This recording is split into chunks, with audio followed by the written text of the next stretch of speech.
ہمارا مال اس زمانے میں خرچ ہوتا ہے وہ قبر کو پکا کرنے میں خرچ ہوتا ہے. عام طور پہ لوگ اس کی طرف توجہ ہی نہیں کرتے کہ قبر کو پکا کرنے کی شرعی حیثیت کیا ہے. آپ دیکھیں، آپ قبرستان میں ابھی جا کے دیکھیں اور آج سے اگر 50 سال یا 60-100 سال پرانی قبریں دیکھیں، آپ کو بڑا فرق نظر آئے گا. پرانی قبریں آپ کو کچی ملیں گی، اور اگر کسی کی پکی ہے تو بھی اس نے صرف ایک چھوٹی سی بلاک کی دیوار کھڑی کر دی ہے بس. اور ابھی کی قبریں آپ جا کے دیکھیں تو اتنا بے تحاشا پیسہ لگاتے ہیں لوگ، ماربل لگاتے ہیں، اس ماربل پہ کتنا خرچہ آتا ہے. تو ایک تو ہمیں اس کا قیامت میں جواب دینا ہے کہ ہم نے اس پیسے کو کہاں خرچ کیا ہے. اگر ناجائز جگہ خرچ کیا ہے تو اس پر پکڑ ہے یقیناً، تو یہ ناجائز جگہ خرچ کرنے کی، یہ کوئی جائز جگہ نہیں ہے. پہلی بات تو یہ ہے کہ آپ اپنے والد کی قبر کو پکا بنا رہے ہیں، اس پر آپ ماربل لگا رہے ہیں، یا اپنے دادا کی اپنی نانی کی قبر پہ، تو اس سے فائدہ کس کو ہے؟ آپ کو تو کوئی فائدہ نہیں ہے. اگر وہ ماربل اگر آپ اپنے گھر پہ لگاتے تو فائدہ تھا، وہاں لگانے کا فائدہ آپ کو کچھ نہیں ہے. پھر جو مر گیا ہے اس کو بھی کوئی فائدہ نہیں ہے، اس سے تو اس کے اجر میں کوئی اضافہ نہیں ہوگا. اگر خدا نہ خواستہ اس کی کوئی پکڑ ہے تو پکڑ میں کوئی کمی نہیں آئے گی، اس ماربل کی وجہ سے اس کو ذرہ برابر مرنے کے بعد کوئی فائدہ نہیں ہے، اور عام انسان کا بھی کوئی فائدہ نہیں ہے. تو اس ماربل کو آپ نے بلا ضرورت لگوایا، آپ نے جو اس کو پر خرچہ کیا ہے. ابھی مجھے کسی نے کہا کہ ہمارے خاندان کی کچھ قبریں بوسیدہ ہو گئی ہیں، تو ہم لوگ چاہ رہے ہیں کہ اس کو پکا بنانا، کچھ لوگ افراد گھر کے، تو اس میں تقریباً کوئی کہہ رہے ہیں 3.5-4 لاکھ کا خرچہ آ رہا ہے. اب بتائیں کہ 3.5-4 لاکھ کا جو خرچہ کریں گے اس سے کس کا فائدہ ہے؟ نہ لگانے والوں کو، نہ مرنے والوں کو، نہ محلے والوں کو. وہی 3.5-4 لاکھ روپے آپ کسی غریب کو دے دیں، کئی خاندانوں کے مہینے کا راشن کا انتظام ہو سکتا ہے، کہیں غریبوں کے علاج کا انتظام ہو سکتا ہے، ایک باقاعدہ کسی کی رہنے کی جگہ بن سکتی ہے.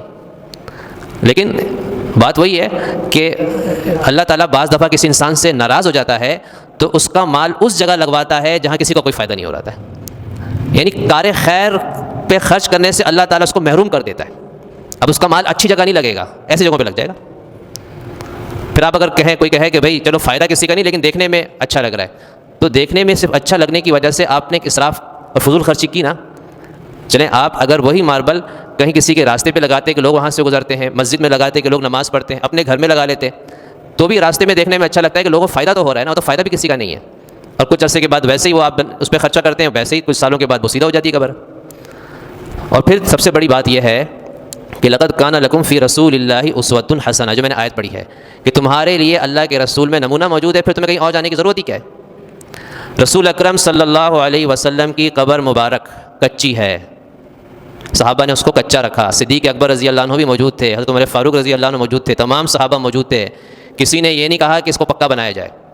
ابھی تو قبر مبارک کسی کو نظر نہیں آتی ہے کیونکہ وہ تو بند ہے، لیکن صحابہ کے سامنے تھی، تابعین کے سامنے بھی تھی، اور انہوں نے کتابوں میں ان کے بارے میں حدیثیں موجود ہیں اس قبر مبارک کے بارے میں کہ وہ کچی قبر ہے اور اس کی شیپ ایسی ہے جیسے اونٹ کی کوہان ہوتی ہے ابھری ہوئی، اور اس کے اوپر پتھر بچھے ہوئے ہیں. یہ قبر ہے آپ صلی اللہ علیہ وسلم کی. آپ مجھے بتائیں کہ اگر کسی کی قبر پکی بنانے کے لائق ہوتی تو سب سے زیادہ رسول اکرم صلی اللہ علیہ وسلم کی مبارک قبر اس لائق تھی کہ اس کو شایان شان اور عالی شان بنایا جاتا.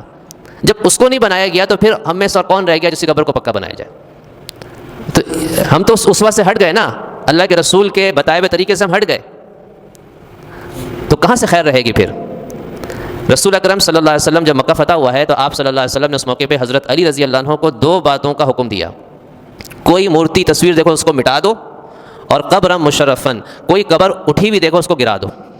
اب آپ صلی اللہ علیہ وسلم کو قبر اگر کسی کی اونچی بنی ہوئی ہے تو آپ صلی اللہ علیہ وسلم کو کیا ضرورت پیش تھی کہ بھئی اس کو گرا دیا جائے؟ چلو بنی ہے. نہیں، آپ نے یہ تعلیم دی ہے کہ اسلام کی تعلیمات کے خلاف ہے، ورنہ ضرورت تو نہیں تھی نا. اب ان میں سے مشرکین کی قبریں بھی ہوں گی، ظاہری بات ہے، اس کو گرانے کی کیا ضرورت پیش آئی؟ یہ بتانے کے لیے کہ اسلام نہیں ہے، یہ اسلام میں یہ نہیں ہے.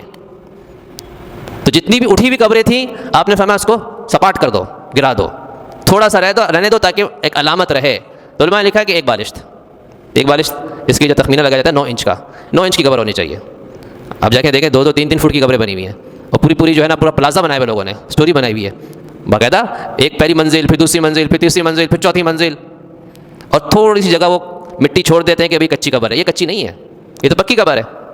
کچی کا مطلب ہے کہ قبر کے اوپر کوئی تعمیر نہ آئے، یعنی جہاں قبر بنی ہوئی ہے اس قبر کے اوپر تعمیر نہیں ہونی چاہیے.